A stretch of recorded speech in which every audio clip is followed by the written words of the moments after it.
Page internationale de votre journal.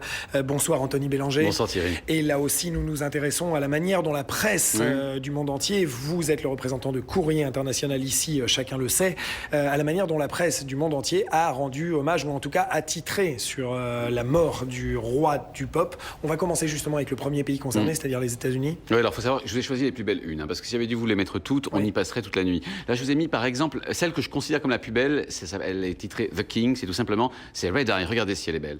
Rien d'autre. Red Eye, c'est de Chicago, c'est le supplément du Chicago Tribune, c'est une merveille, cette une. Libération a pu faire la même il y a 10 ans. La plus choc, celle évidemment du New York Post, le quotidien new-yorkais, qui se titre directement Dead. Mort. La plus reprise aussi, avec le titre assez incroyable qui est King of Pop. Alors elle est à la fois très graphique et très belle, mais King of Pop, c'est vraiment ce qu'on retrouve absolument partout dans la presse américaine, et peut-être la plus émouvante, parce que le titre est assez beau. Ça s'appelle The Thriller is Gone, celui qui nous est tremblé, qui nous est vibré, et frissonné. Et c'est noir et blanc, et quand même très très bon pour faire des choses magnifiques avec une une. Hommage, effectivement, référence à l'un des titres, du titre d'un des albums les plus célèbres, le mieux vendu, de Michael Jackson. Dans le reste du monde, comment a-t-on titré? Alors, là aussi, il y a ceux qui n'ont pas été battus par le décalage horaire, notamment toute l'Amérique latine. Donc on va regarder comment l'Amérique latine a réagi, et d'une manière assez violente, d'une manière assez unanime. On va regarder d'abord la une, ce que je trouve la plus graphique, la plus étonnante. Ça se trouve à Rio, ça s'appelle Extra. Regardez, Gistinguant, noir, et la date de vie, de naissance et de mort de Michael Jackson. Absolument extraordinaire. Regardez, la une la plus mystérieuse, c'est celle de Estado de Mine.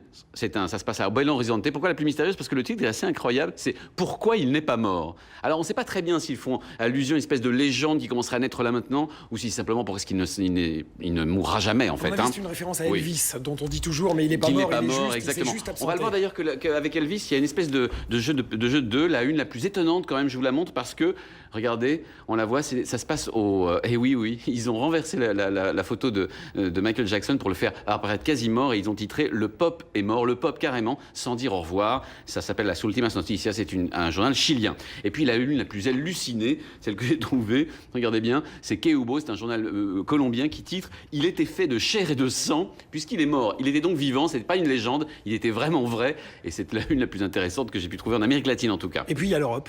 Et puis non, il y a surtout des pays qui ont été totalement battus.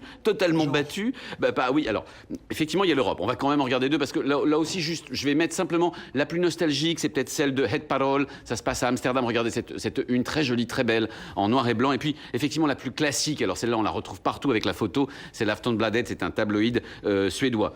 On en vient justement à ceux qui ont été battus, notamment à cause des problèmes de décalage horaire. Mais oui, parce que s'il était minuit à Paris, il était 6h ou 7h du matin, notamment en Asie, et donc aucun quotidien sud-asiatique n'a eu, ni japonais, ni chinois, n'a pu titrer, évidemment, ce matin sur la mort de Michael Jackson. Seul un, on n'en a trouvé qu'un seul, c'est un journal de Taïwan. Pourquoi? Parce que c'est un journal du soir, il s'appelle le United Evening News, et il titre « Michael Jackson est terrassé ». Et puis il y en a un autre, un coréen, qui s'appelle le Mail Business, Corée du Sud. Et pourquoi est-ce qu'on a réussi à l'avoir, ils ont réussi à mettre la une? C'est parce que c'est le journal de demain, figurez-vous.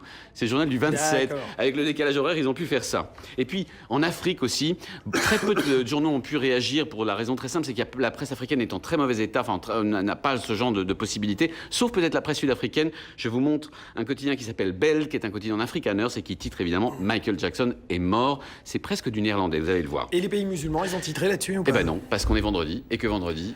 Et oui, voilà, c'est le jour du Seigneur pour les musulmans. Et donc, en Iran, par exemple, il n'y a pas eu de journaux. Et dans la plupart des pays musulmans, pas eu de une sur le sujet. Et à la fin de cette édition, je vous montrerai comment les journaux français pour lesquels c'était trop tard aujourd'hui, notamment Libération, titreront demain. Et vous verrez que la une de Libé est pas mal non plus. Dans quelques instants, Caroline Dussin sera avec nous pour ouvrir une nouvelle édition.